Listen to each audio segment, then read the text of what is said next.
That warning at any minute of the day. I'm William Shatner. Tonight, true stories of ordinary people confronting extraordinary challenges on Rescue 911.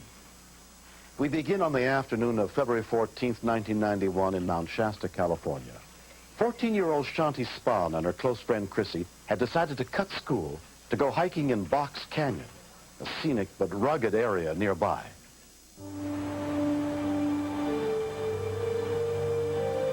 Box Canyon is vertical walls of up to 100 feet and more.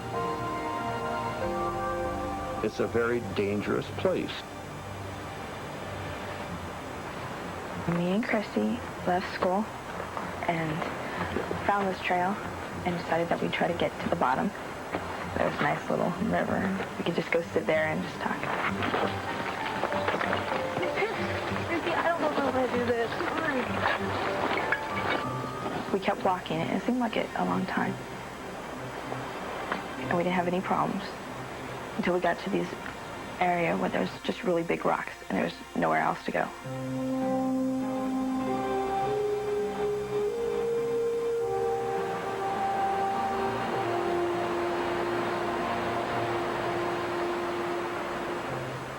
I don't know about this. Chrissy was trying to go to another rock, and when she went to get to the rock, she kind of jumped. Chrissy, don't do this.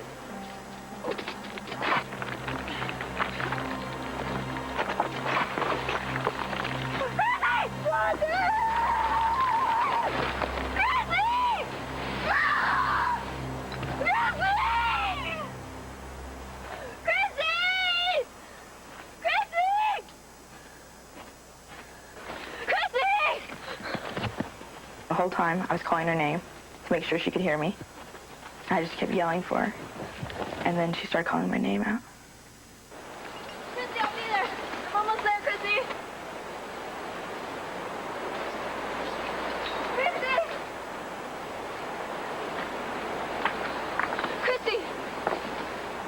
And she kept saying, I'm scared. What happened? I'm gonna go get somebody's You know, help. she was bleeding in the back of her head. Okay. It was bleeding really bad. So I just kept saying, I'm going to go get some help. And she didn't want me to leave.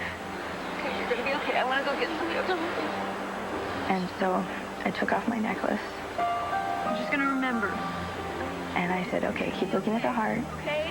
You'll be okay. And I'll be right back. When we continue. It's a pretty mean canyon. I knew it was going to be a serious situation to try to get somebody back up out of there that had... When 17-year-old Chrissy fell 100 feet down a sheer rock wall, 14-year-old Shanti had to find help.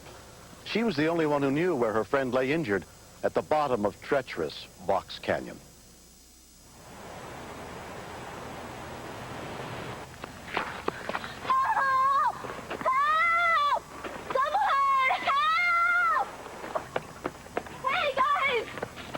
Gus Oros and his friend were relaxing at a nearby lake. Girl came running across the road, screaming frantically. She was all dirty and she looked really scared. And she'd said my friend had fallen into the canyon. She fell off the cliff over there. You know, we just jumped up without any hesitance and followed her, you know, to where she was going. 911 emergency. It's an emergency. I don't know how old she is, but a girl fell down Box Canyon Dam, and she can't move. Her head is bleeding and everything. Okay, whereabouts at? Just right at the dam itself? Well, it's a little ways down that road right there before you get to the dam. Okay, now tell me, when you're driving into Box Canyon Dam, the little road that goes across the bridge itself, where is she from there? She's on the north side of the dam, down the road on the left. She's on the north side of the dam? Yes. Rescue workers were immediately dispatched to the scene. Shanti stayed at the top of the canyon to show the rescuers where Chrissy had fallen.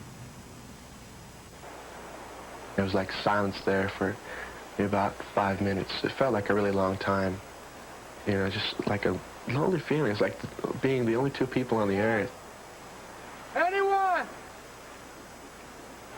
2823, I'll need a vertical rescue team to respond to Box Canyon Dam. We have a woman... Phil Sousa, an 18-year member of the Mount Shasta Volunteer Fire Department, was at work when word of the accident came over his pager. It's a pretty mean canyon, and I knew it was going to be a serious situation to try to get somebody back up out of there that had fallen.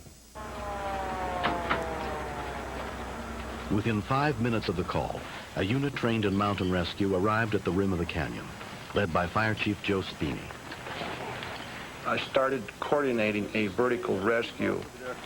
They're working in an area where it's an unstable situation.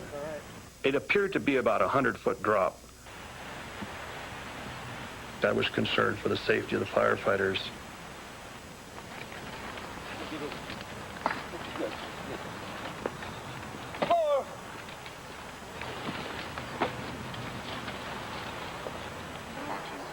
At the scene, paramedic Angela Banos examined Chrissy. I was concerned that she might have a spinal injury also, and the wrong move at any time could sever the spinal cord and cause paralysis. Chrissy? I'd requested a helicopter be dispatched to give us another option. One of my volunteers, Warren Brooks, came up and approached me and said, "Joe, we think that's Phil's daughter." I wasn't sure how Phil was going to react, because if it was his daughter, it was going to be a traumatic situation. I went to the fire chief to find out what he wanted me to do. That's when the chief hollered at me to where was I going and to wait a minute, and that's when he came up. And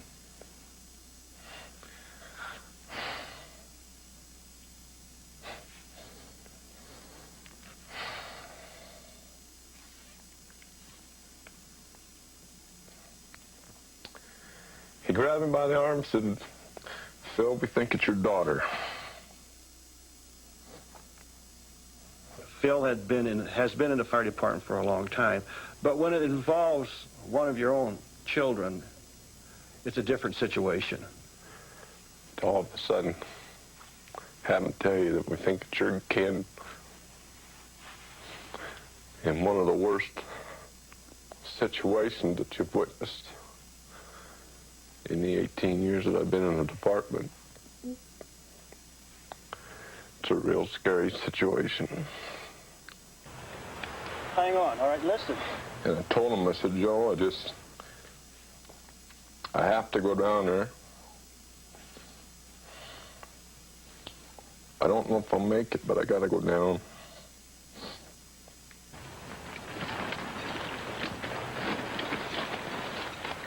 Concerned that his wife Jan was at home listening to the police scanner, Phil sent a friend to tell her what had happened. What's happening? Sit down. And when he said, sit down, this call you're listening to, we think it's Chrissy in the canyon, it almost was unbelievable. I almost couldn't picture it. Part of me kept saying, no, it can't be. She's at school. It's like I denied that it really was her, I think. I just couldn't imagine the condition she could have been in. The Mercy Hospital air ambulance arrived within 25 minutes, piloted by Bruce Rickey. Extremely dangerous in a vertical rescue situation where they would have to use ropes and a litter to bring her up a rock face. Dangerous to not only the victim in the litter, but to the rescuers that are performing that.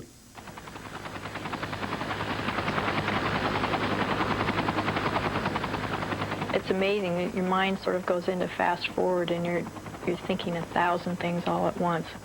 And I had to sit down. I thought I might be saying goodbye to my daughter that day.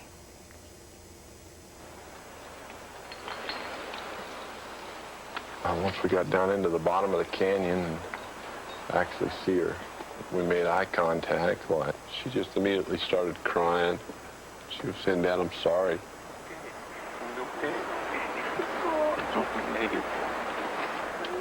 I didn't expect to see her,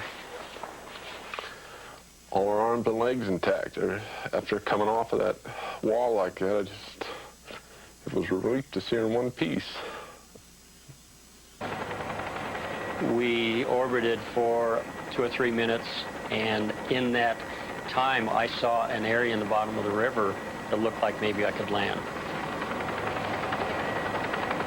I thought it was impossible to land a helicopter in that area. He could get in trouble going down. One of the blades could hit the left or the right side of the edges. and then you could have a crash, and you have firefighters at the bottom that would be involved in the same area of the crash. In a situation like that, the crew becomes real critical to the pilot. 6 pair of eyes work a lot better than 2. So they know now that they're not medical right then, they're flight crew.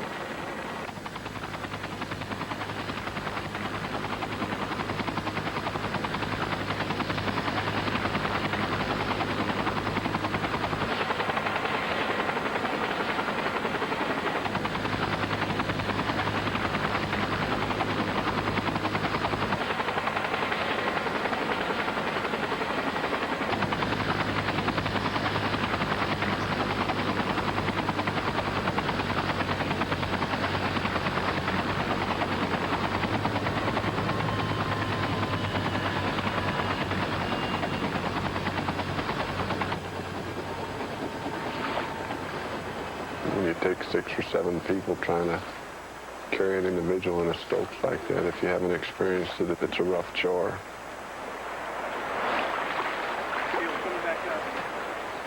When we finally got her loaded into the helicopter, it was just a real relief to me at that time, figuring that I did the best job I could do. Now she's in somebody else's hands.